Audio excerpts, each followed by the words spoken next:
All right, hello everyone, and welcome to episode 2 of Dominion Overexplained. I am Johns. I would suggest watching the first episode if you haven't already, because this is likely going to build on some of those concepts and some of the uh, things that were discussed in there, and so I'm not going to fully repeat myself on all that. So, for this one, I have chosen a game that I played against Akuchi earlier in the season. Um, and I have up currently the kingdom. So, yep, there it is. So we can go ahead and take a look at what's going on here. Um, so we'd like to look at um, the components of this kingdom and to see what we're kind of thinking about doing on this board here. So looking at here, first things first, points, right? How do we score? Well, obviously there's provinces, like always, but there's a couple extra piles this time that are also green, that also give us some points. There is distant lands, and there is cemetery. So distant lands is, it is an action victory card, so when you buy this, it doesn't give you any points immediately. It only gives you points when you play it, and then it goes to your tavern mat. Now, it costs 5, it's the same cost as a duchy, but it gives you 4 whole points. So it actually gives you more points than a duchy, with the downside of you have to actually play the card, right? It doesn't actually give you any points until you actually play it. So if it's late in the game and you might not be able to get around and play the distant lands, it's not going to give you any points. It'll be worth 0 points. So maybe later on you're going to prefer duchies, but very often you're going to be preferring distant lands because it gives you more points. The other thing that distant lands does, which is really, really good for you, is that it gets out of your deck, right? Um, Green cards, provinces, duchies, they give you points, but during the game itself, they don't do anything. They just sit there. They get in the way of your better cards. Every time you draw a duchy or a province, you aren't drawing gold or a grand market or something else, right? So the problem here is that we tend to want to delay greening because green cards don't help us build more and don't help us do anything with our decks, and they just kind of get in the way.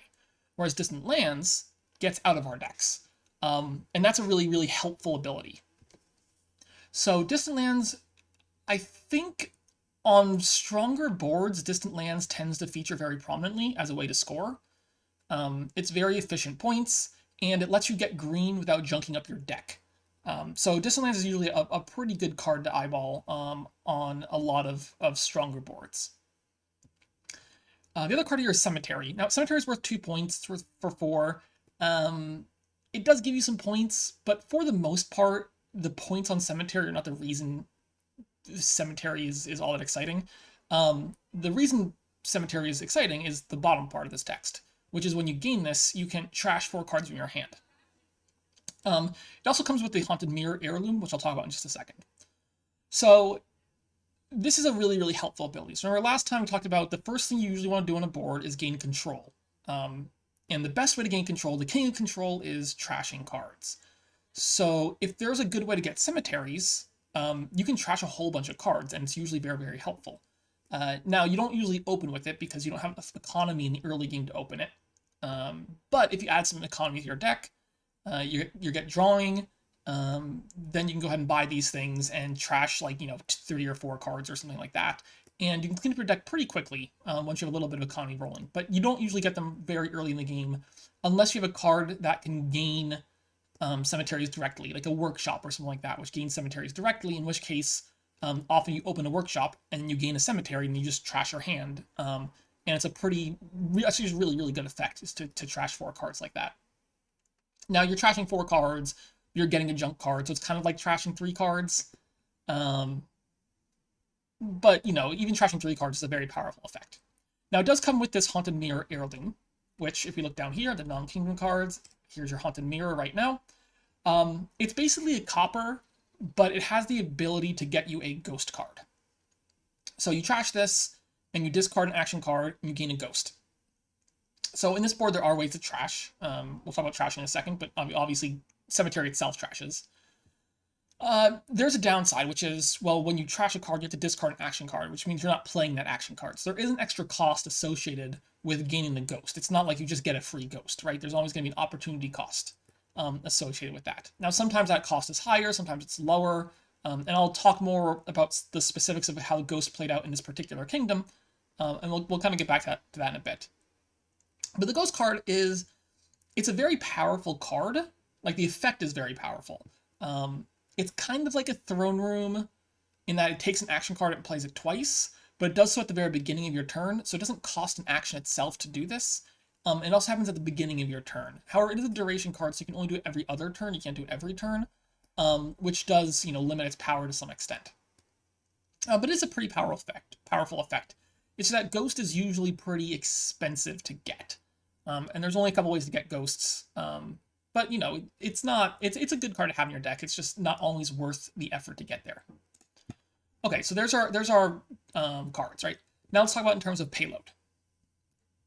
We have a number of payload cards on this board. So recall payload is things like, or anything that gives you like extra economy, anything that gives you plus buys, things like this, or anything that lets you gain more cards, right? This is what I'm grouping into this broad category called payload. So the question is like, how much payload can you generate on this deck? How efficient is it to build up bigger and bigger and bigger amounts of money and buys? And there is one particularly good card on this board for that, which is the Grand Market. I do think people tend to overvalue Grand Market a little bit. It is definitely a very, very strong card, but it's also an expensive card and a little bit awkward to get. So Grand Market gives you a card, an action to buy in 2 coins, but you also can't buy it with copper. You need to use other things to buy it, and that's what makes it a little difficult to kind of get. However, once you have 1 Grand Market, it's a lot easier to get a 2nd Grand Market. And when you have 2 Grand Markets, a lot easier to get like a 3rd and a 4th and a 5th Grand Market, right? So a lot of the times, you're sort of building yourself into a position where you can start getting Grand Markets, and then you start adding Grand Markets pretty rapidly. So often this pile will empty relatively fast in a lot of games, especially the stronger the board. The stronger the board is, the more likely Grand Markets are to empty very quickly. Because you can get rid of your copper, you can build more economy faster, so you can get Grand Markets faster, and with a stronger deck that's thinner, you're going to see those Grand Markets more often, which lets you buy more Grand Markets, right? So it kind of accelerates pretty quickly with the Grand Markets. So it's a fairly strong card. So it costs 6, and we can compare this with gold, right? Gold is a card that gives you 3 coins, and it's a treasure, and that's it. Grand Market is a card that gives you 2 coins, so it does give you 1 less coin. It's an action card, but it also gives you it refunds your action, right? So there's this like implicit cost to every card. So every card in your deck is like, think of it like an intrinsic -1 card, right? Because you have to spend a card to draw that card. So something like Nomad Camp, for instance, which has a lot of the same text as Grand Market, does not have plus card or plus action, but it does have the buy and the 2 coins. So or Nomad Camp, implicitly, you can kind of think of it like implicitly gets -1 action, -1 card, because it takes a card to draw it and it takes an action to play it. Whereas Grand Market refunds that cost to you, right? The +1 card, +1 action, we call these cantrips. And so this is going to refund that card in the action that would take to play Grand Market. So it basically replaces itself, unlike the Nomad Camp. And this is a very, very powerful effect. So when you're thinking about like how much payload Grand Market gives you, well, it gives you 2 coins, it gives you a plus buy, great.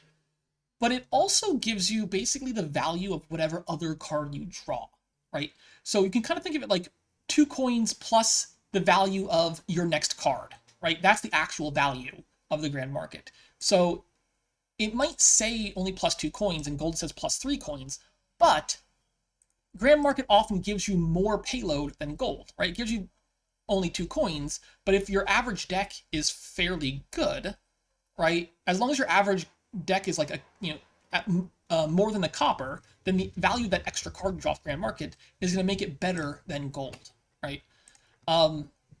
So Grand Market, usually pretty powerful payload. Other payloads, obviously a treasure, right? So like gold, silver, copper, we got some payload stuff there. The other big payload cards here would be something like Nomad Camp, which again, it's like Grand Market without the card action, so it's just a lot worse.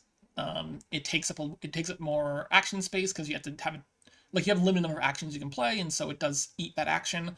It doesn't draw you more cards, so it is only worth the 2 coins.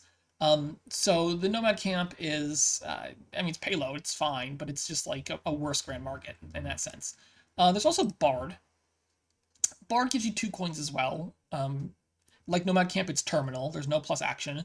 and it's a stop card. There's no plus card on it, right? So it's just a 2 coins, and you receive a boon. Um, I don't think we talked about boons in the last one, even though they were present. I kind of glossed over it a bit. But there are a bunch of boons. I'll probably talk a little bit more about these boons as the game goes on. So there's a stack of 12 of these things. They're randomly shuffled, and then when you play the Bard, what happens is you randomly get one of these boons. And once you get through all 12 of them, you reshuffle the deck, and then you have those boons again, right? So it takes a while to kind of learn what all the boons do. It definitely took me a long time to figure out like what all these boons actually do and memorize what all these cards do. But it is helpful to know like the general effects that you can get. Now the boons aren't. Sometimes they hurt. They're not always helpful. Usually they're helpful. They're not often like enormous effects that are amazing. But you know, there's a variety of them. So you can compare, let's say, the Bard to the Nomad Camp. And the big difference is, you know, they both give +2. So Nomad Camp gives a plus buy, and Bard gives a boon, right? And so the relative weight of how much you want a plus buy versus how much you want a random boon is going to determine whether or not Nomad Camp or Bard is like the thing you want here. But they serve very similar purposes, right? They're cheap terminal, some amount of payload cards. Oasis is also payload. So Oasis gives you plus card, plus action, and plus coin. And it also makes you discard a card. So cards which give plus card, plus action, plus coin are generally referred to as peddlers in the minion world. And this is because the original card that was plus card, action, coin was peddler from the Prosperity expansion. So now every card with these 3 things on it, we call a peddler. So Oasis is a kind of peddler.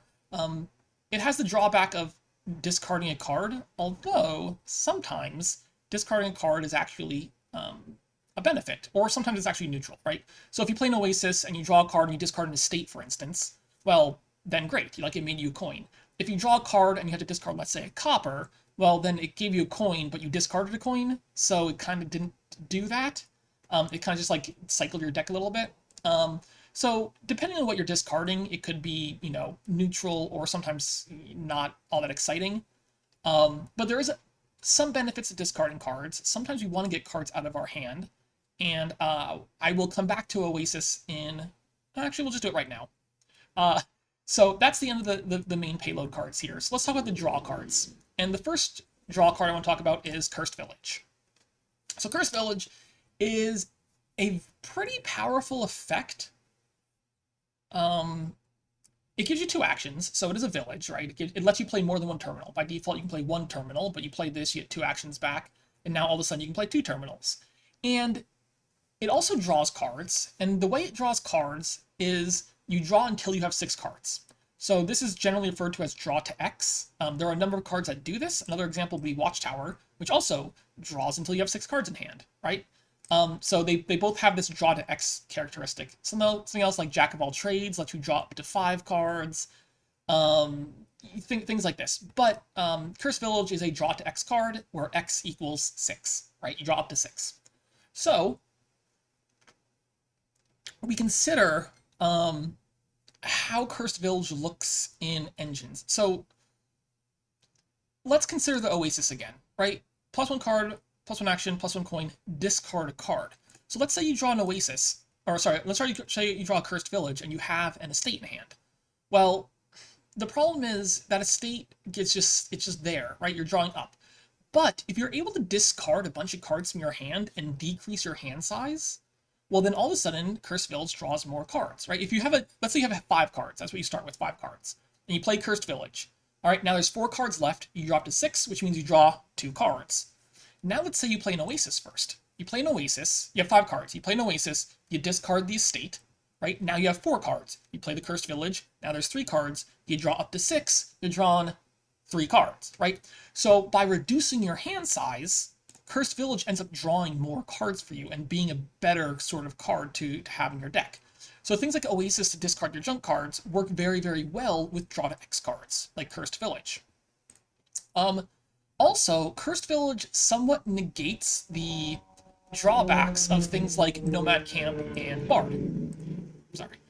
Sorry about that.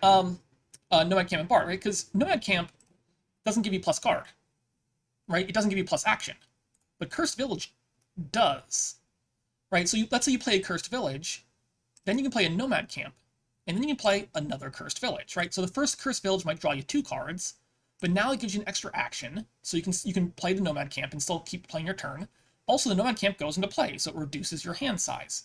So, then Cursed Village can draw 3. So draw to X engines really like things which reduce your hand size and actions which get to put in play. What draw to X cards don't like is treasure, right? Because I can't get rid of silver from my hand, right? Nomad Camp I can play it, get rid of it, right? Oasis I can play it, get rid of it. Silver I can't. Silver's just there. So there's no way to get rid of the silver. So my draw to X card can't draw as many cards because silver is kind of in the way. So draw to X doesn't like treasure very much, and it really doesn't like green cards very much. Because again, once the green card's in your hand, it's going to stop you from drawing more cards. Now, a card like Oasis, again, lets you get around that a little bit by discarding your junk. But again, if you're going to play with Cursed Village as your draw card, you want to focus more on actions and less on treasures. All right? Let's see. Okay, and then, so we talked about draw, we talked about payload. Our actions are largely coming from Cursed Village. And the last thing I didn't really talk about was trashing. I talked trashing a little bit with the Cemetery, which does let you trash. The thing is, there's a card on this board which trashes incredibly quickly. This is the original king of trashing is Chapel. Nowadays, there's a couple other things that trash really well too. Things like Donate, for instance, trash exceptionally well. But for the longest time, Chapel was the premier trashing card because it trashes 4 cards. And 4 cards is a lot of cards. If we consider your starting deck of 7 copper and 3 estates, or in this Kingdom's example, 1 Haunted Mirror, 6 copper and 3 estates, right? These are junk cards. We want to get rid of all of these cards. So if you have a card that trashes, let's say, 1 card at a time, it takes 10 plays to trash your entire deck. Chapel trashes 4 cards at a time, which means it takes 2.5 plays, right? Probably 3 plays, maybe 4 plays, depending on how badly you draw. Chapel trashes your deck exceptionally quickly. So Chapel games often look very different from a lot of other games. And that's why I wanted to highlight this game in particular. One of the reasons is to show you what exceptionally strong trashing looks like. Because these games tend to play a little bit different than weak trashing or no trashing kind of boards. Okay, I didn't talk about Necromancer at all. Necromancer is an interesting card. It has it has these zombies that go into trash, and it can play cards from the trash. And anything else that gets trashed also goes in the trash, so Necromancer can play those cards as well. It's an okay card. The effects are sometimes helpful, like Zombie Mace. So a lot of times when you take an early Necromancer, you can use Zombie Mason to trash like a copper and estate. And sometimes you can turn your estate into a silver or something like that. So the Mason effect can be pretty good. The Apprentice effect can be okay, especially on a board like this where, like I said, Chapel's a very strong card. What was that? Sorry. A little noise outside. So, like I said, Chapel's a very strong effect and it trashes cards, but once it's trashed all your cards, it doesn't do anything. It's just there now. It's stuck forever. So something like Necromancer, can get rid of the Chapel for you, and then it can be something else, right? So you can play Apprentice to get rid of the Chapel, and then later on you can play it as a spy or something else that ends up in the trash, right? So it gets rid of your Chapel once it's done its job, and then it has another purpose after the fact. So Necromancer is it's a very unique card. There's a lot of weird interactions with it, possibly. This is not the most complicated board for Necromancer, but it has some useful effects. Onto the events here. Or the event in the project here. Gamble is, I'm gonna be honest, I'm still working on how Gamble works. I mean, mechanically I know how it works. I know the kinds of situations you might want to use it in. It's just a very complicated thing to know exactly how best to use Gamble, when to gamble. I'll talk about it a little bit, kind of as it comes up in the game. But it's a tricky one, and I'm still kind of working through and puzzling through exactly how this gamble thing works. The other one here is Piazza. So Piazza, at the start of your turn, reveal the top card of your deck, and if it's an action, you can play it. Piazza's okay. It's not... It depends on the board how strong it is. So on a board like this, when you have really good trashing, and you have really good draw, and you have really good payload, it actually doesn't do that much. Because I'm probably drawing my deck regardless of whether or not I have Piazza, right? So it's hard to justify, let's say, buying a Piazza over buying a Grand Market or buying a Cursed Village or something else, because it doesn't actually help me draw my deck. Now, in slightly more or slightly less consistent decks, where you need like a little bit of help to kick off your turns, well, then something like Piazza is actually, pretty reasonable.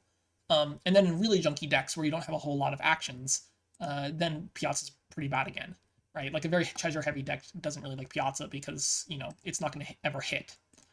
So, yeah, Piazza tends to be good in good but not great, like action-heavy engines. That's probably the best use case for Piazza.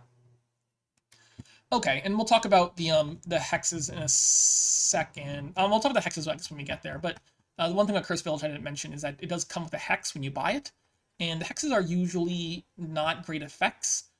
Some of these are a lot worse than others, which makes buying Cursed Village sometimes a bit of a gamble.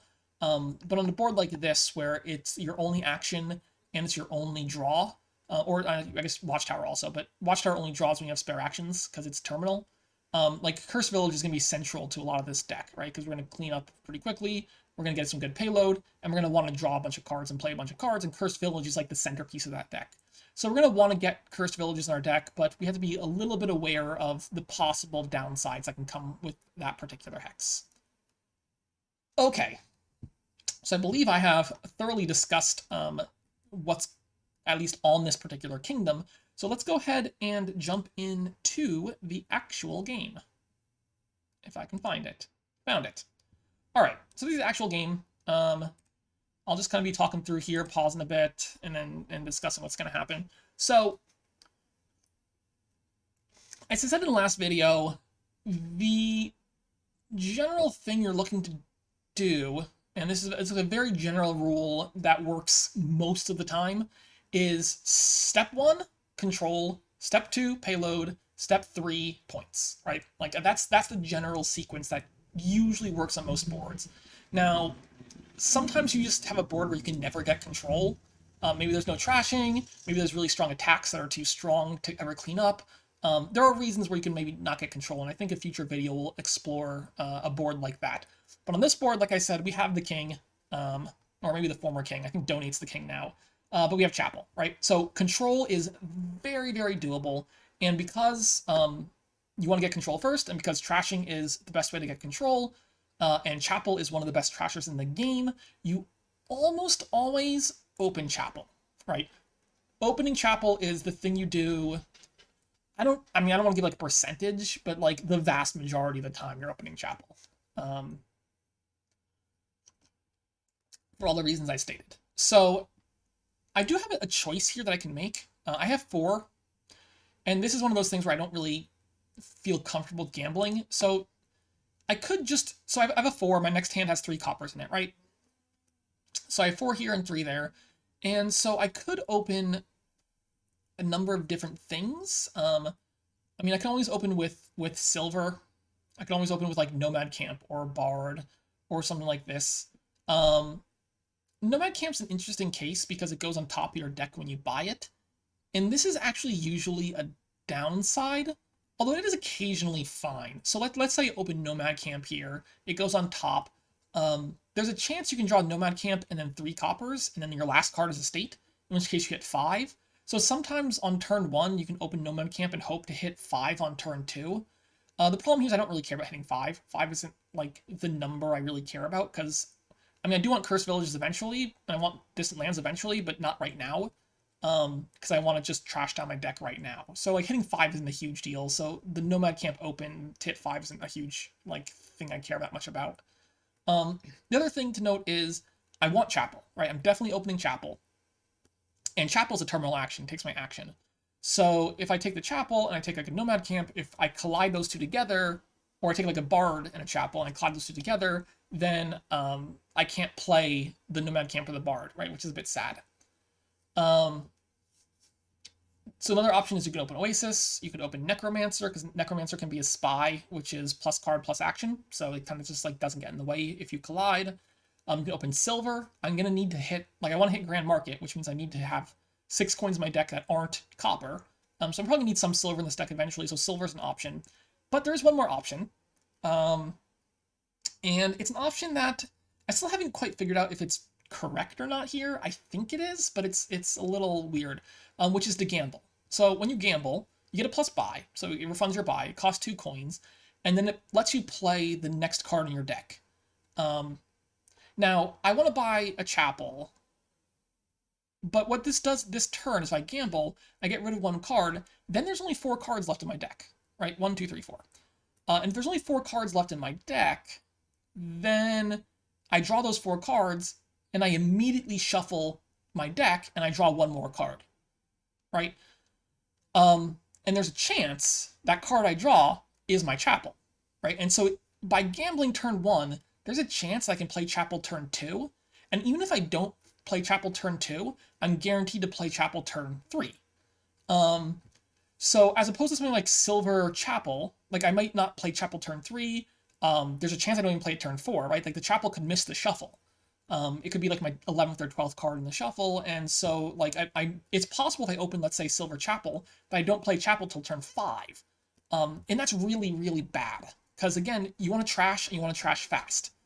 So by gambling turn 1 here, I do guarantee that the latest I see my Chapel is turn 3. And then I immediately shuffle again, and so by gambling turn 1, I think I accelerate my deck pretty well. And I get to see my Chapel faster, I get to trash faster, I get to get control of my deck faster. And so that is what I end up doing here. Now, again, there's other possible options for what I could do on open, and I do, I mean, again, like this is live, or like I have live commentary for this, I'll link that below, and so I'll talk through like my thought process during the game, which is basically condensed form of what I was just talking about right now. But yeah, I'm gonna go ahead and gamble. Find that copper, whatever to play. Like at this point I could gamble again, because if the next card there is copper, I can still afford a Chapel. But the problem is if I gamble and I hit an estate, I only have 1 coin and I can't buy anything. So it seems, and like there's 2 estates and 2 copper there, right? So it's like 50-50 to hit copper. And if I hit copper, it's pretty good, but if I miss copper, it's really, really, really bad because I can't buy anything, and I can't buy this Chapel. So given that the upside is kind of limited and the downside is enormous, like I'm not going to gamble again. It's just going to be the single gamble. But I buy the Chapel here. I don't draw the Chapel, which is fine. I don't need to draw the Chapel. And then Aku will take their turn. I believe Aku, she had only 3 coppers, and so gambling turn 1 is a little dicier, because you can't guarantee that you hit into copper. So you might gamble and then miss the Chapel, which is just bad. So Aku just goes ahead and, I'll pause for a second. Aku just goes ahead and, sorry, I played really fast, just buys a Chapel, which I think is probably correct from his position. So I have a couple options here. I have 3 coins. One option is I could gamble again. I could take two copper here, gamble, and if I find a Chapel, I get to trash 3 cards, which is really good, but like I'm gonna trash next turn anyway, so it's fine. And so the only real options I have are Oasis and Silver. I end up buying the Oasis, but I actually, in retrospect, think I should have bought the Silver. So the reasons I buy Oasis here are that it is really, I don't want anything to get in the way of my Chapel, right? I want to just keep making sure I get to play the Chapel, cycle through my deck, trash as much as possible. And so Oasis draws a card and kind of cycles through my deck a little bit faster, which is nice. And so on most boards, I think Oasis would probably be the better choice. Also, Oasis is better long-term because of Cursed Village, right? I want Oasis in my deck, so I can discard cards to Cursed Village, so Cursed Village draws more cards. And Silver just gets in the way, right? We talked about why Cursed Village likes Oasis and doesn't like Silver. So that's kind of why I was thinking taking Oasis, but there's one thing I need before Cursed Villages, and that's Grand Market. Grand Market, like I said, great card. I want some. I want them fast. I want a bunch of them. And I need to hit 6 coins without copper. The problem is Oasis is only 1 coin. So if I was to buy, let's say, Silver, Silver, Silver, I get Grand Market, with 3 silver buys. if I buy Oasis silver silver, I'm still a coin short. So I need a fourth buy before I can then buy Grand Markets. So buying the Oasis here actually lost me one turn on getting to Grand Markets later on. And I think that's a bigger deal than the long-term implications of having like a silver versus Oasis in your deck. So I do wish I'd taken the silver. I took the Oasis. You know, we can't always play perfectly in the moment. So this turn here, and oh, sorry, real quick. Aku takes Necromancer. Necromancer is, like I said, it's nice because it doesn't get in the way of your chapel. Like you can just if it collides with your chapel, you just play it as card action and you're fine. You can discard a card too, so it cycles through your deck a little bit for you, which is fine. And like you will have chapel, your deck's gonna get really thin, so you can't really afford the Nomad Camp or the Bard quite as easily because it might collide. Aku could have considered like a silver and Oasis, but I think Necromancer is perfectly reasonable. I have the decision here because here's this Haunted Mirror, right? I can trash the estate, I can trash the copper, I can trash the copper. And if I trash the Haunted Mirror now, I never get a Ghost. And like I said, Ghost is a pretty good card, but it's expensive. And when I say it's expensive, I mean in terms of the opportunity cost.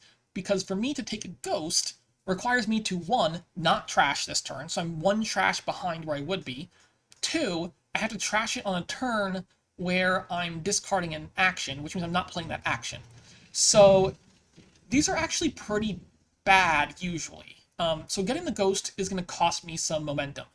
And at this stage of the game, I think the momentum is better than the long-term benefits of having a Ghost. So I do go ahead and decide that I'm going to trash this Haunted Mirror.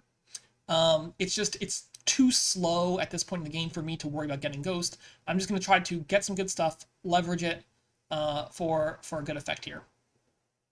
So here I believe I trash everything here. Now I actually made a small misplay here, I think. Maybe not the biggest deal, but I shouldn't have trashed this copper. So one thing that happens when you play Chapel is you can trash, like I said, very, very, very rapidly. Like it's turn 4, and I'm gonna have trashed, 7 of my 10 starter cards. Like my deck is already completely clean and it's only turn 4, right? That's really good. But one thing that sometimes happens with Chapel is you trash too fast, because you do need some stuff in your deck to actually build off of, right? Like you do need some silvers in your deck. You do need some better, higher cost cards in your deck. So what happens here is I trash all 3 of these cards. And I think I just miscounted, actually. But by trashing all 3 of these cards, you can see what I draw right here. I draw Oasis, Chapel, Copper, Copper, Estate. And the problem here is that I'm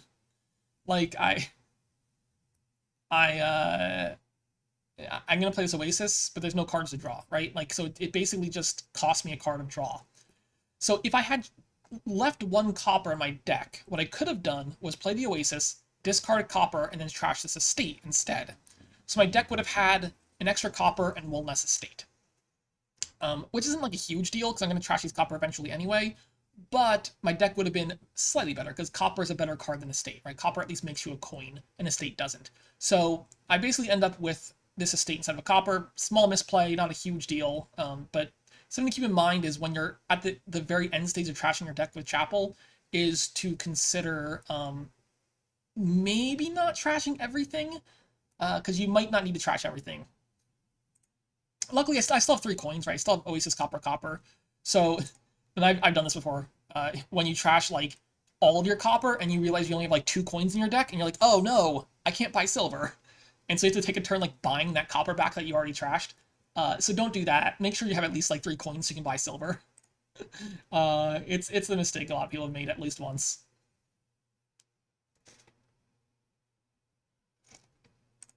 So do note that by this stage in the game, I've trashed a good bit more than Aku, through no fault of his own, I don't think. Like, I was able to gamble turn 1, which accelerated my Chapel. I found Chapel turn 4 again, which was also really good. So I think, I mean, I'm also player 1, so my deck is functioning a bit better, largely because I think my draws were just a little bit better.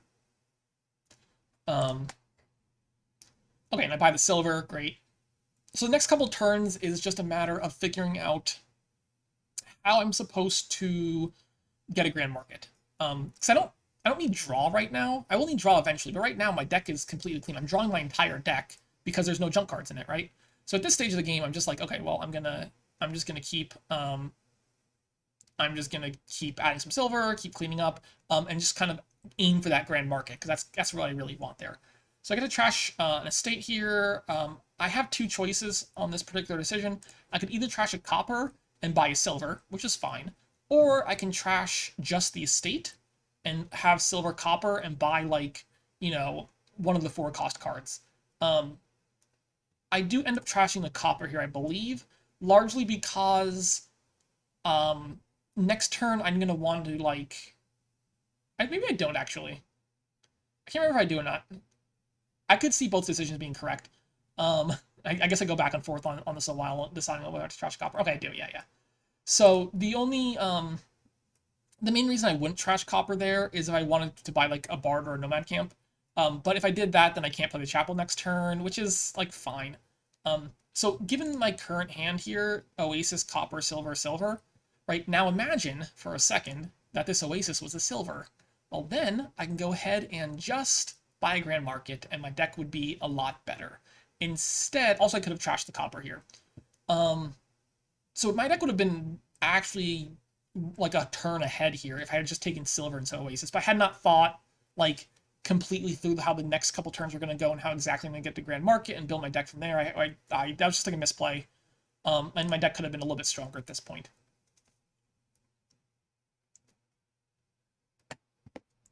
Now Aku's deck is not like far behind mine. Aku's still playing the Chapel, still trashing a bunch of stuff.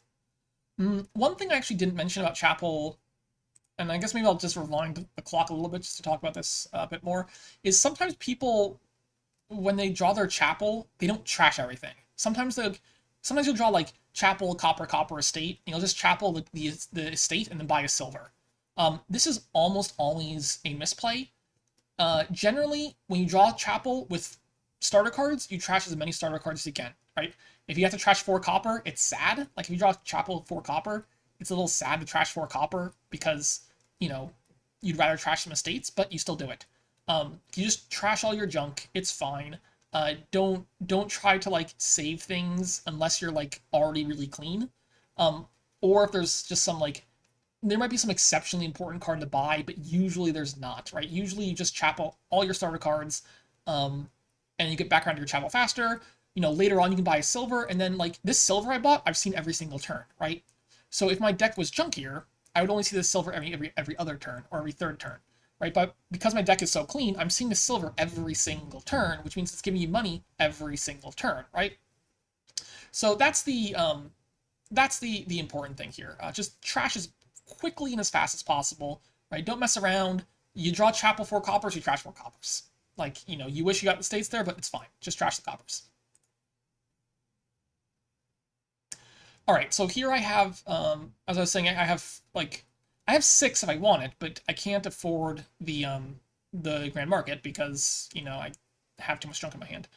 Or sorry, I have copper, right? So like I can't get the Grand Market. I don't know. Actually, just reviewing this game right now, I don't know why I didn't just trash the copper. Like, I could have just trashed copper and not played Oasis. Huh. I don't know why I did that. Like, just trashing the copper and playing... Like, if I'm not gonna... I didn't spend all the money, right? Like, I could have just... If I was buying a 4-cost card, I could have just trashed copper and bought a 4 with my 2 silvers. Okay, that was just, like, clearly a misplay. Oh, well. But the thing I do buy... Like, I could have bought a gold. Gold was an option. But long term, I don't really want gold in this deck. Because again, I'm looking for Cursed Village draw, and Cursed Village doesn't like treasure. The only reason I have the silvers in the first place is because I need them to get Grand Markets. So I don't really want gold. So Nomad Camp and Bard both play pretty well with the Cursed Village kind of deck and that kind of draw. So the question is, do I want Nomad Camp or do I want Bard? I went with Bard over Nomad Camp because I'm anticipating getting a bunch of Grand Markets, and Grand Markets already give you a bunch of plus buy. So I don't really need the plus buy from Nomad Camp that much. So my expectation is that a random boon from Bard is just going to be better than the plus buy from Nomad Camp, right? There's a lot of boons that are like relatively helpful. That it just felt to me like I don't think it's like a massive difference. I think they're both like fairly equivalent cards, but the random boon seems, at least to me, on average, better than the plus buy you get from Nomad Camp. So, oh yeah, I also mentioned that Aku here did go ahead and Chapel and get the Necromancer, or sorry, discard the Necromancer to get the Ghost. That seems very reasonable to me. So I could have, like, because this deck is already really clean, so like the opportunity cost, like you don't get a whole lot of benefit from playing the Necromancer, and you're already clean, so you don't have to trash like your entire deck. And playing Necromancer doesn't give you a huge benefit. So at this stage of the game, it's pretty reasonable, I think, to say that getting the Ghost is pretty fine, because the opportunity cost right now is not very big. Earlier in the game, the opportunity cost is a lot higher. At this point in the game, the opportunity cost is basically 0. So this Ghost that Aku took was very cheap compared to the Ghost that I would have had to take, right? Because the opportunity cost would have been much larger for me to take it way earlier in the game than it is for Aku right now. And so this Ghost is going to be a bit of a pain for me, I think, because again, Ghost it has a good effect, right? It's just sometimes expensive to get. So I go ahead and play the Bard. I get the Sky's Gift. I'm not going to take the Sky's Gift because if I took the gold there, I don't really want gold in this deck, and then I couldn't afford Grand Market, so I just take the Grand Market. Great, things are going good. So you know, my hand here is looking all right. So now I have 1 Grand Market. I'm Grand Market, 2 Silver, Oasis, Bard. I can start doing a little bit more with my turns, right? And we'll see how, like, right now it's turn 8. I spent the first couple turns just trashing. Trash. Now, I have my deck under control, right? Step 1, control. Step 2, payload. So this is the payload portion of the game, right? We've already gotten control. We have complete control of our deck. There's, like, no junk in here. I'm drawing my deck every turn, right? We have control. Now we need to start adding that payload. And Grand Market's just a usually pretty efficient way to add payload in nice, clean decks. So we get to play the Grand Market, we get to play the Oasis, discard a Chapel, play the Bard. I get this random boon here. Like, I think already this Bard has been better than Nomad Camp because I get to discard this Copper and get a free 4-cost card. So, like, I've already gained a free Necromancer, which is what I'm going to get here, just by taking Bard over the Nomad Camp. And again, that plus buy is not doing anything for me, right? So the reason I take Necromancer here over anything else is the only other real consideration here is Oasis, because I can't take a Nomad Camp and a Bard because I can't play them, right? I only have 1 terminal action. I don't have a Cursed Village, so I have no extra actions. So if I took a Nomad Camp, I can't play it. If I take a Bard, I can only play 1 Bard, right? So either it's Necromancer, and I can play it as a spy, or I can play it to get rid of my Chapel, or it's like a second Oasis, right? Which is also probably fine here.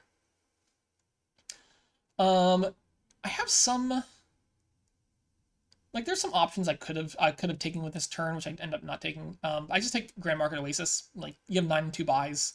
Grand Market obviously is what I'm taking. Oasis is definitely just better than Silver. The other option is gambling, but I don't think gambling like does a whole much, right? Because you can, I mean, if I gamble and I hit the Grand Market, well, okay, like, what does that do for me exactly, right? I pay 2 coins to play the Grand Market. I play the Grand Market, and I get 2 coins back, right? So it just does nothing. So I mean, I could gamble, but I don't think it does anything. So Oasis seems like the only reasonable choice there. Aku's deck is coming along nicely. So Aku was able to buy a Grand Market last turn, and then play the Ghost to play the Grand Market twice. So I might have 2 Grand Markets, but Aku is over here, you know, ghosting Grand Markets. So, like, this game is still really tight and really close. Despite like my early, like, pretty good fortune, Aku has played a very clean game. I think a very solid game here. And you know, we're basically like right neck and neck. So 10 and 4 buys here. I think again, Grand Market's probably obvious. And the question is, what else do you take as Aku? What does Aku take? Probably Oasis, I think. Yeah. Again, like the same thing I did basically. I get to do some discard stuff. I play the here. I get to discard something. I bottom deck my Necromancer. Not the biggest deal. All right, like I can discard these cards if I want. So I leave the Necromancer Chapel, I think, because next turn I get to just like apprentice the Chapel, and then I have 12 coins. I can buy 2 more Grand Markets, right? And so for the next couple of turns, we're going to go back and forth and just buy all the grand markets. We're drawing our decks, which is cool. Like drawing deck, and like just adding more and more payload. And again, the more grand markets you add, the more payload you can add, right? And so it kind of accelerates faster and faster. And at this point, there's no reason to take anything other than grand markets, really. Other than like some of the cheaper stuff that maybe, but grand market's the only thing that you actually want at this point, because again, you're already drawing your deck. You know, you don't need to add draw when you're already drawing your deck. You need to add payload when you're drawing your deck, right? So we're just gonna keep adding probably the best payload card on this board, which is Grand Market. I mean, I can't see Aku's hand, so I can't comment on like every decision Aku is making. There's certainly a lot of interesting tactical play here and there.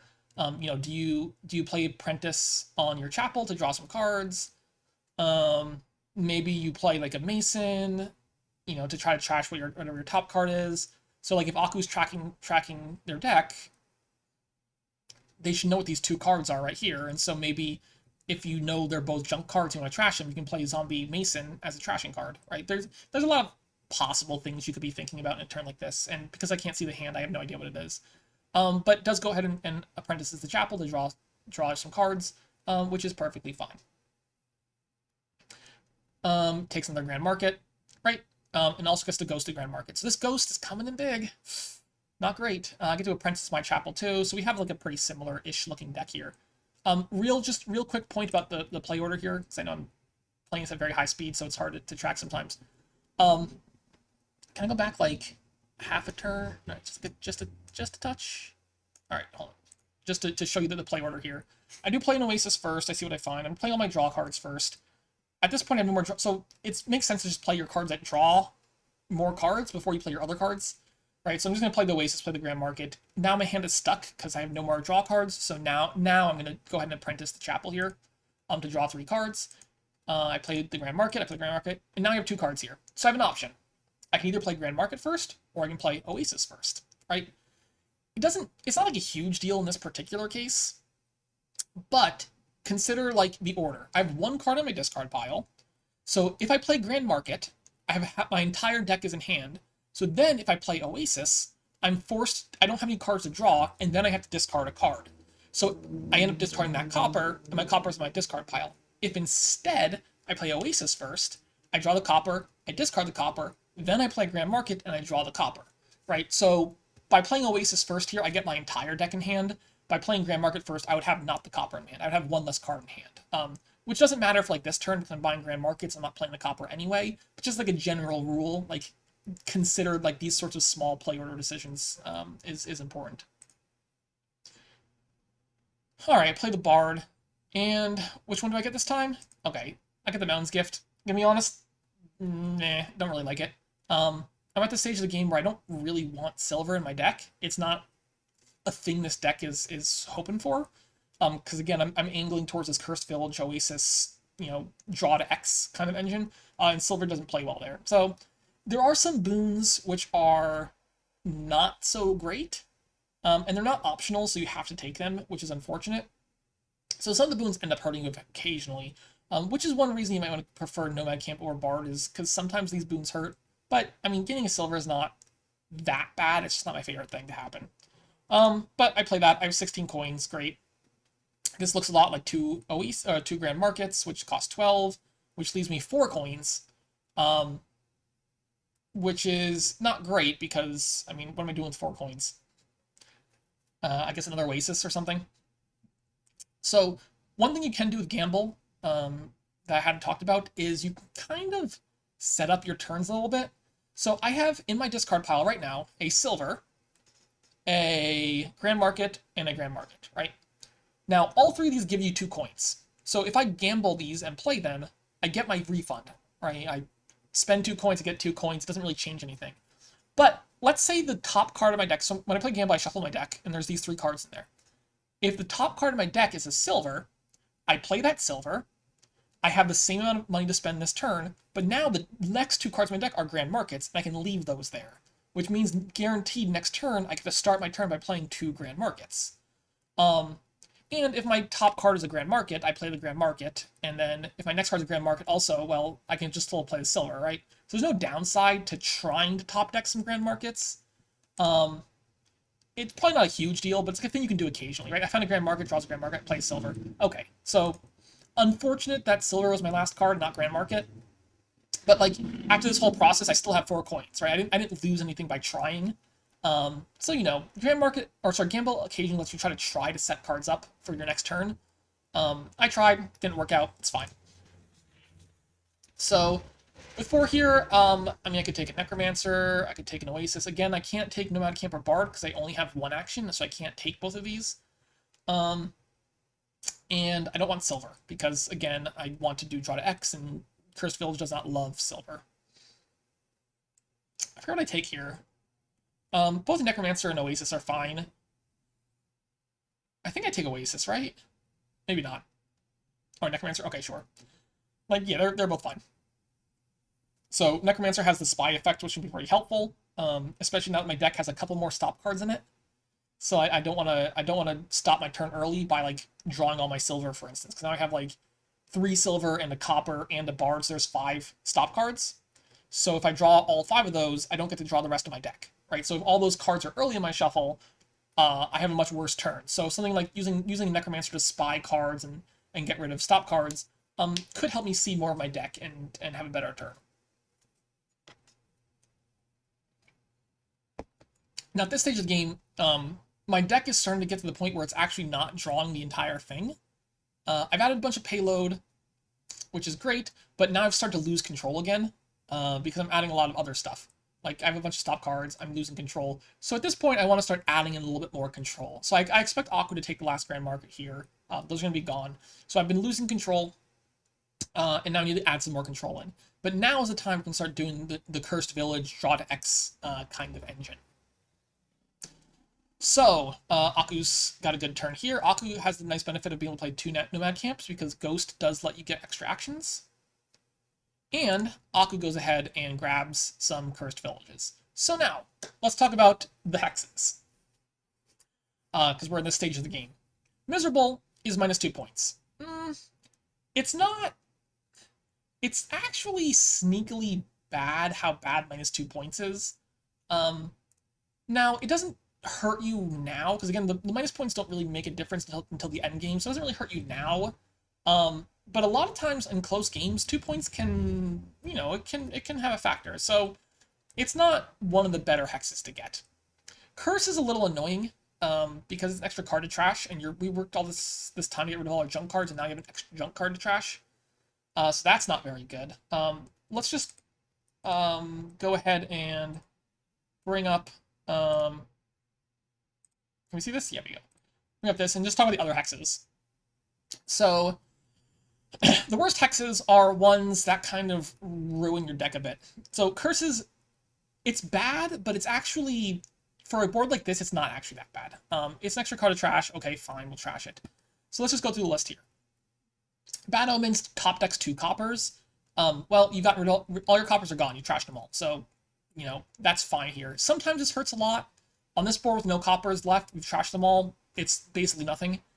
Delusion is real bad. Real bad. Delusion doesn't let you buy actions. Right? That's this effect right here. And the problem is this board really wants you to buy actions, right? You want to buy Cursed Villages, you want to buy Nomad Camps, you want to buy Bards. You know, so if you got diluted here, it's actually almost like losing a full turn. Maybe not a full turn, but like most of a turn. It's probably the worst one you could actually get.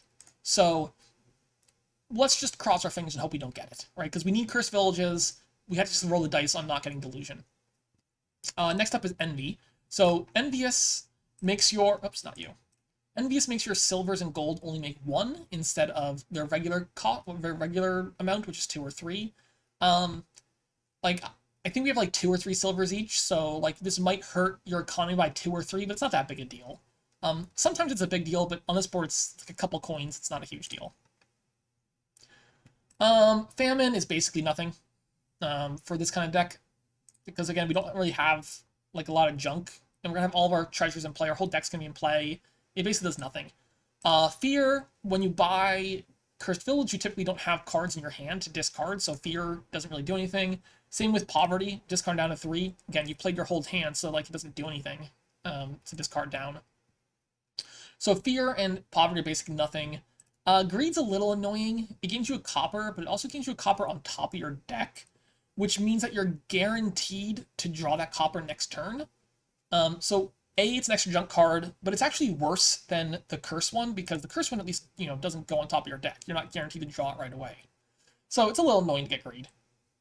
But again, these decks are so clean, it's probably not a big deal. You'll probably be able to trash it. Haunting, same thing with like Fear and Poverty. This is a hand size attack, but you played all your cards, doesn't do anything. Locust is Cursed Village is weird with Locust, because usually what happens with Cursed Village is you buy the Cursed Village, you get Locust, and it trashes the Cursed Village, right? So, and then you're forced to gain a cheaper card. So on the board like this, it's probably like Nomad Camp or Bard. So it's not the biggest deal, but like it just makes you lose a coin basically, because you probably want Cursed Villages, you probably want Nomad Camps and Bards and whatnot anyway, but like you wanted to buy the Cursed Village then, and now it's getting trashed, so it's a little annoying. War. So he's talking about Misery, talking about Play Tower. Yeah, and War's last one here. On a board like this, probably not the biggest deal. So one thing to keep in mind though is, let's say you wanted to buy both a Cursed Village and a Bard, right? One cost 5, one cost 4. If you buy the Bard first and then you buy the Cursed Village, and you get War's gonna trash your Bard, and that's no good, right? So the general order is, when you've drawn your deck and you're buying Cursed Villages, buy the Cursed Villages first, because War doesn't hit Cursed Village, because Cursed Village only costs 5, it doesn't hit by War. And so then War will do nothing. So as long as you buy Cursed Village first, War doesn't do anything. So that's just like a general rule for that. All right, back to the game. So we're in this stage here, right? I get to discard a silver, which ends up being really good because the fact that Nomad can't discard the silver lets me get through most of my deck here. I can't play this Necromancer meaningfully because I'm out of actions, so it's time for me to just stop. A little unfortunate. If this Necromancer was an Oasis, I probably would have been better off. But Necromancer is a little bit better in the long run, so I think I just do that. The Moon's Gift doesn't do anything. I have 16. I have 17. Right now, I can play the copper now because there's no more grand markets, so now I can buy that. I guess I'm thinking about whether I want to like gamble anything, but like the rest of my deck is fine. It's like grand market and Oasis. So let's see. I hit Envious. Okay, it's gonna cost me a couple coins next turn. Not the biggest deal in the world. I take another one. I take Diluted. Like I said, Diluted's real bad, and it's likely costing you an entire turn. But there is a special rule with Envy and Diluted. You can only have one of them at a time.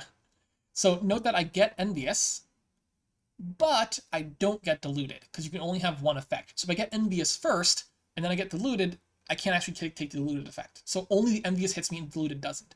So Envious actually saves me, like, considerable pain here. Because if I took Diluted first, I would be very, very, very sad because I can't take actions. But getting Envious first actually saved me a huge hassle. So that's very, very helpful. So I take those 2 Cursed Villages, and then I'm looking at, well, now I have a bunch of draw, a bunch of actions. I can add more payload, right? And that payload is going to be in the form of, like, well, 7, which makes it, like, pretty clear, I think. Either Bard or Nomad Camp and an Oasis, right? That's 7. I'm going to stick with the Bards over the Oasis. For the reasons I talked about earlier. I have 6 grand markets, so I feel like I don't need more buys. So the random boons are probably better. Alright, and so this hand here is a great example of how Cursed Village is going to work. So I have 2 grand markets, I can play those. I'll play the Oases, I'll discard cards, I'll play Cursed Village, and draw a whole bunch of cards.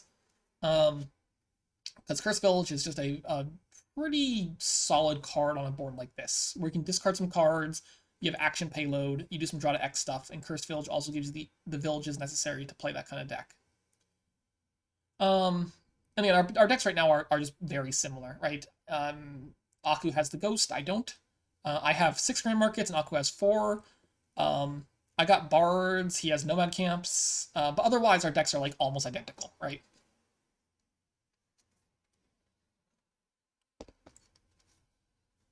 So this is just like a very, very close game.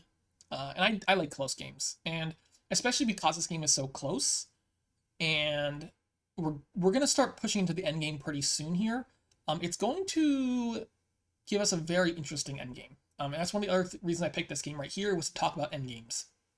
Because the last game I played, the end game was well, like the game was basically over by the time we got to the end of the game. Like the differential in draws end up just pushing me far enough ahead where like there was not really a chance for Tracer to win. This game though, very close. And so we need to consider a lot of tactical decision making. So note that Aku does go ahead and buy distant lands. Uh, I think that's probably fine. I maybe you want to get a more payload before you get distant lands. Certainly, I wouldn't take any other green card over the distant lands. But like I said before at the beginning, the reason we like distant lands is because it gets out of our deck, right? It doesn't clog our deck. It's points that don't clog our deck, and so you can often get distant lands a little bit earlier than you would your traditional victory cards. So here, I get to discard, cool. I'm gonna play Oasis. I get to discard, cool. Did I play Necromancer now? I guess it plays a Spy. Yeah, sure, it's fine. Discard, play Oasis, discard. See, like I'm discarding all my treasure. And play Curse Village, and that just drew 4 cards, right? So Curse Village just drew 4 cards and gave me, 2 actions. Super great. And now I have 2 actions, so I can play another Oasis to discard more cards. I can play a Bard, and then play, Curse Village after to draw more cards. So I just have the ability to draw a whole bunch of cards here. And so Curse Village is facilitating this kind of engine. So play that one. I get to play. What do I play here? Okay, I did the Mason trick. So the Mason trick is hit wins gift. The Mason trick is like I had a bunch of junk in my discard, so I can play Zombie Mason to just trash one of them. So it just trashes a copper, which is fine. I was kind of hoping to trash a silver, because I trash copper, I don't gain anything, which is fine. But trashing a silver does let me gain like another card. Like it lets me gain like an Oasis or another like Nomad Camper Bard or something like that. And so trashing silver would have been really good there, but it's fine. Wind's Gift is one of the ones that sometimes helps and sometimes hurts. So Wind's Gift is draw 2 cards, discard 2 cards. I had already had my entire hand in, or my entire deck in my hand. Like there's no more cards to draw. So really it's just draw nothing, discard 2, which is pretty bad. However, because I'm envious, I discard 2 silvers here, which means it only costs me 2 coins. So, again, not great, but not the worst thing in the world. So I'm going to play my other Bard. I get a Will-O-Wisp, which is sometimes helpful, but in this deck doesn't do anything. Because Will-O-Wisp only draws cards that cost 2 or less, and if you'll notice, the only card in my deck right now that costs 2 or less is the Will-O-Wisp, because it costs 0. I have no copper, I have no estates, I have no curses, my chapel's gone, right? Like, Will-O-Wisp is guaranteed to do nothing for me. But whatever, it's fine. I mean, you can always, like, Zombie Apprentice it if you really want to, so maybe, like, that's the thing, but sometimes Will-O-Wisps are really, really good. It's just not on this board. So, now that we're in the end game, we gotta do a lot of counting. Like, a lot of counting. And we have to keep track, and this is why I really like endgames like this, because you have to take a lot of care to keep track of what your opponent's deck can do, and what your deck can do, and it's sort of like you're kind of jockeying for position, like, okay, I've got this many gains, and this much payload, and I need to score this many points, and I know that you can get exactly this over here, so it's a lot of, like, positioning, and making sure, like, you don't lower piles so much that your opponent can win. So I'm counting how many buys Aku has, I'm counting, how many gains Aku has, how much money Aku has, right? Like that's, and I assume, I'm sure like he's doing the same to me, to try to set up situations where we can keep building our decks, but we're not lowering piles so much that our opponents can win. Right? Because one of the ways you win this game is by 3-piling, right? Not all games end on provinces, sometimes they end on 3 piles. And if you'll notice, these piles are starting to get a little low, right? There's only 4 cursed villages left. There's only 5 oases left. The grand markets are already gone. There's 8 estates, like estates a pile, and there's a lot of buys. On a board like this with like a lot of buys, like 6 buys, 7 buys, if you have 8 buys and 16 coins, you just buy 8 estates. And that's a whole pile, right? So like this game can end very quickly, which is the reason why Aku bought the Distant Lands last turn, is because this game is very, very rapidly approaching its conclusion, right? So now we're in this weird spot where we want to keep building, but we don't want to build too much because I don't want to lower piles too much. I also need to score like a few points or a little bit here and there. So we're in this weird, like, not quite fully greening stage, but like kind of getting into the position where we're thinking about it a bit. So the question is, all right, I have 15 here. Like, do I want to score some points myself? And the answer is, I think yes. I think adding some distant lands to my deck at this point is fine. Adding a little more payload is also fine. I can get a Bard or a Nomad Camp. Get another Cursed Village, more draw. So it's this kind of thing like, okay, what do I actually want this deck to do in the short term? So there's distant lands. Let's score some points. We're definitely in that part of the game where we need to score points. Another one, Haunting doesn't do anything, Phantom doesn't do anything, and another distant lands. So, I picked 2 distant lands. Now, one thing about that turn to note is I didn't increase my economy at all. Right? I took distant lands and cursed villages, none of which give me money. So I'm not going to be able to do like more next turn than I was this turn. So that's sort of the thing about the positioning at the end game. Like, you build and build and build and build and build. Your deck gets better and better. It can do more and more and more. You can buy more things, has more money, and then at some point you need to start greening, right? And then it flattens out. And then when your deck gets too much junk in it, it starts to go down, like how much you can actually output, because now you're not drawing your deck anymore. Now the green cards are in the way, right? So typically the trajectory is like up, up, up, up, and then down. Now, depending on the kind of board, sometimes it's accelerating faster. Sometimes it's like exponential. Sometimes it's not. Sometimes linear. Sometimes you green like very quickly. Sometimes you green over a number of turns. It's a very there's no like hard and fast rule for how you would approach a particular endgame. It's just sort of with like some experience and looking at like how this game works. Like I said, so like I guess I'll talk about that in the context of this specific board. Like I said, grand markets really efficient economy. But once the grand markets are gone, it's a little bit difficult to add that much more economy, right? Because every time I want to add a Nomad Camp or a Bard, I also have to add a Cursed Village. So that means I'm spending 9 coins. Like, Cursed Village, Nomad Camp is 9 coins to add 2 coins of payload to my deck, which is actually not that much, right? So Grand Markets very efficiently add payload. Nomad Camps and Bards, not so much. Like Oasis, I'm spending 3 coins for like 1 coin economy. Again, not so much. So at this stage of the game where adding economy is a lot harder than it was before, right? Like early on, adding Grand Markets is very efficient. The rest of this, not so efficient. And so because we're done with all the efficient payload, piles are getting low, it's definitely the part of the game where you're thinking, okay, now we need to green, now we need to add points, now we need to jockey for position and things like that. And less so on adding more payload. So yeah, we're just gonna go back and forth and try to figure out exactly what our opponent can do and make sure we're not letting them win. So Aku here starts the turn with a Ghost Nomad Camp, which is great. That's 4 coins and 2 buys.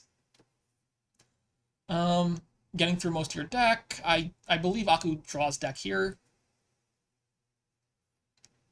And whoops, sorry, we're gonna go ahead and do this. So one really cool thing that Gamble does also is sometimes, usually, like, a lot of cards don't do a whole lot if you play them like at the end of your turn, like in your buy phase. Like if you play a Nomad Camp in your buy phase, it gives you 2 coins and a buy, but you spent 2 coins to play the gamble, right? So like you can do it, but it doesn't do a whole lot for you. But something like Distant Lands, playing that in your buy phase is actually pretty nice because it means you don't have to play it next turn. You can play it immediately. So remember, the drawback with Distant Lands is it doesn't score points unless it's on your tavern mat, right? Which means you have to draw it and then play it. Gamble kind of gets around that particular limitation a little bit because you can buy it and immediately put it into play, right? And immediately put it on your tavern mat and it immediately scores. So what you're kind of doing is you're spending Distant Lands plus Gamble is 7. So you're kind of spending, like, imagine spending 7 coins for like 4 VP chips, right? It's a very similar effect. You're spending 7 coins, but you're immediately getting those points, and those points don't clog up your deck at all. So I think Aku does that here. It's a nice trick, right? Especially if you don't want to worry about risking like not drawing your deck. Because consider next turn, how many terminal actions and how many villages does Aku even have? 1, 2, 3 cursed villages. Okay, well we have terminals. Nomad Camp, Necromancer may or may not be terminal. Um, but, let's say there's 3 villages and 3 terminal actions, plus you get your bonus action, right, that you start the turn with. So you really have 4 actions to spend, or you can play 4 terminals, there's already 3. So if you gain 2 distant lands, that's 5 terminals. You can't actually play all of your stuff, which is a problem, right? And this is one of the things you usually keep track of is like, I don't want to add too many terminals because I want to make sure I can play all the terminals. So if Aku doesn't gamble here, Aku probably needs to add another Cursed Village in order to ensure that you can actually play all of your things. But if you gamble here, you don't actually need to add more Cursed Villages. So it ends up being a little bit more efficient to just gamble than to add more Cursed Villages to your deck. It also has the benefit of A, not giving you a Hex. Although I think all the bad hexes are gone already. I think we've seen like most of the bad hexes now. It doesn't give you Hex, and it doesn't lower piles. And again, lowering piles is a little scary at this point in the game because, the game's almost over and you don't want to lower piles too much. And especially on a board like this, which has a lot of buys, you gotta be a little bit careful with what your opponent can do. I do think Aku thinks about this one for a while, though. Which makes sense. Like, it's a very, like, these last couple turns take a very long time to actually sift through, because it's a lot of calculation, like figuring out exactly what your opponent can do. So I might just jump forward just a touch. Oh yeah, that's how you know it takes a long time, is when you get the resign button. Bad form to make your opponent resign, though. Okay, so Akka goes ahead and does the gambles here, right? Gamble, gamble, gamble. Ends up with 5 coins, and then buys, I forget what. Might be another Distant Lands. Might be no, I don't think it's Distant Lands, is it? Duchy, okay. So the Duchy has a couple purposes here over the Distant Lands. One, Distant Lands lowers piles, but also you're out of money, so you can't gamble it, which means it scores 0 points right now. And if you're scared of me winning this turn, right, points now, like 3 points now might be worth more than 4 points next turn, right? But also note there's only 3 Cursed Villages and 2 Distant Lands left, and I guess 5 Oases. So these, like, if you took a Distant Lands there, like, those piles are very low. You gotta be careful. Alright, my turn. I get to play, I get to just play, kind of how you think. I go ahead and play that as a spy. Do I top deck or discard? I think I top deck. I think I should discard that, actually. I think discarding Bard there is better on average. Play that, play that, play that. Okay, sure. Get to play a Bard. Let's me trash a card. Do I trash a silver? I forget. I'm kind of calculating exactly how much I have this turn and whether or not I need the silver. Like, I think trashing silver might have been okay, but...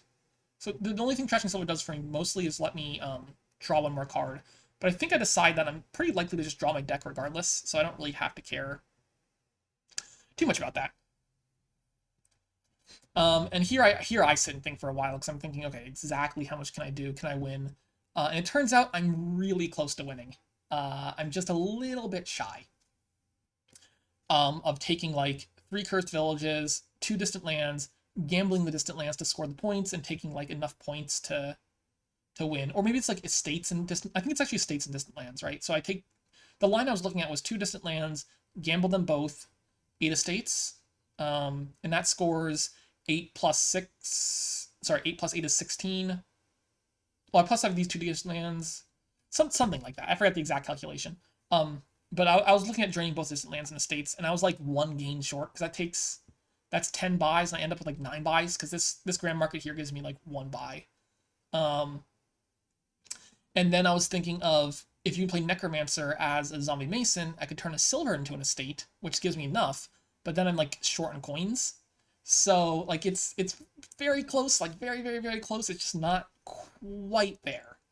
So I do think for like a while, like doing the calculations, kind of calculating it out, I realize I can't quite win. And so the next question is just, okay, well, I can't win here. How do I not let Aku win? So I have to sit here and calculate exactly how much stuff that Aku can do on his turn. So I end up just like drawing my whole deck because I didn't have a win. I got 28 and 9 buys, which is just shy.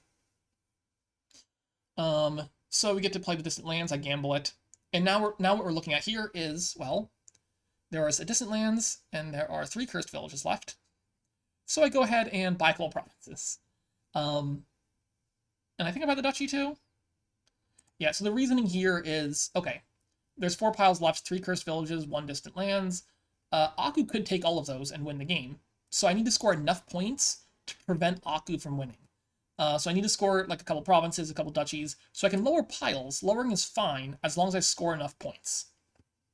And the idea is by lowering and scoring, at least scoring enough that Aku can't win immediately on this turn, hopefully Aku can't do the same thing to me, like which is score enough points to stop me from winning on my next turn, right? So it's a lot of jockeying. Some people have described Dominion as like multiplayer solitaire. These people are very wrong. Like this game here has an incredible amount of player interaction, right? Like we are locked in this like tug of war, like positioning for the end game. It's actually extremely tactical. And so that's why I really like boards like this, which stay very, very close the entire game. They can go both ways. It's just like little bits of maneuvering to try to get yourself the best chances to win. We are very close to the end here. So Aku, I think, draws deck here, or close enough to drawing deck here. And Aku can't quite win because the way I calculated it, so Aku like can't win this turn. Either Aku could take all the piles, but then wouldn't be able to score enough, or Aku can score enough. So that's sort of the position I want to put Aku in, right? It's like you can't win now. You're forced to score some points because if you don't score enough, I'm going to win on my turn. Also, the more green cards we add that aren't distant lands, the harder it becomes to draw our decks, and so the decks get junkier and junkier. And so it's earlier in the game we're drawing our deck pretty reliably. It becomes less and less reliable as the game goes on. So Aku thinks for a while about like what my deck can do, exactly how much I can gain. I'm thinking about what his deck can do, what my deck can do, right? Like it's a lot of keeping track of what we have in our decks, how many buys we have, how many coins we have. So, oops, all right. So Aku goes ahead and does roughly what I'd expect, which is score a bunch, right? That's kind of the best you can do, right? Just score. And turns out the most you could do is buy 2 provinces, and with 4 coins left over, buys a nomad camp, and then ghosts the nomad camp. So next turn, Aku has like an extra 4 coins and 2 buys that he didn't have this previous turn. So that's a thing to keep in mind for me as well. But I'm gonna go through my turn just like normal, right? Use those oases to do what they're supposed to do, which is discard. I got some options here. Do I play Necromancer for Spy? Do I play the Bard? I would like to find another Oasis because these green cards, like we can see how they're junking up my deck, right? Like they're just not doing anything. They're just kind of in the way. So do I play this as Nomad Camp? I forget. Either Nomad Camp or Spy. Those are the ones I really want.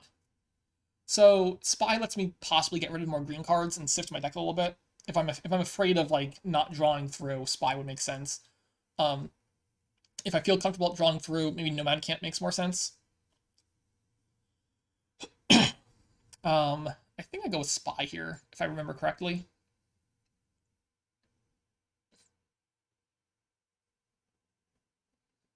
Nomad Camp, I do not. Okay, I played this game like over a week ago.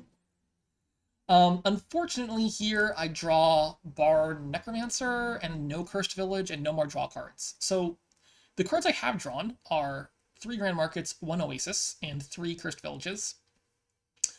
I do have 4 Cursed Villages, 6 Grand Markets, and 3 Oases, which means the rest of my deck here is actually really good. That's almost all the rest of my deck here is like Oasis, Grand Market, and Cursed Village.